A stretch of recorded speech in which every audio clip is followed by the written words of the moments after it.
আসসালামু আলাইকুম। আপনারা সকলেই কেমন আছেন? আমি আলহামদুলিল্লাহ ভালো আছি। তো আপনাদের দোয়ায় আমি 20টা চীনা হাঁসের বাচ্চা কিনছিলাম।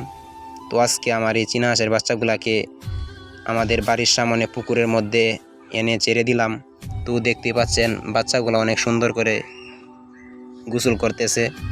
তো সবাই দোয়া করবেন আল্লাহ তাআলা যাতে অল্প এই 20টা হাঁসের থেকেই বারাকা দান করে। আর আমার জন্য আপনারা সকলেই দোয়া করবেন।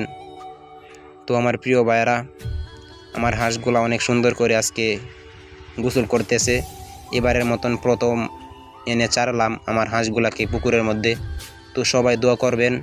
আর আগের একটা ভিডিওর মধ্যে আমি আপনাদেরকে আমার হাঁসগুলাকে দেখিয়েছি। তো সবাই দোয়া করবেন আমার হাঁসের জন্য। প্রিয় ভাইয়েরা, আজকের এই ভিডিওটা এই পর্যন্তই। আর ভিডিওটা আপনারা বেশি বেশি একটু শেয়ার করে দিবেন প্লিজ। আমার ইউটিউব চ্যানেল থেকে বেশি বেশি চ্যানেলটা সাবস্ক্রাইব করে দিবেন প্লিজ।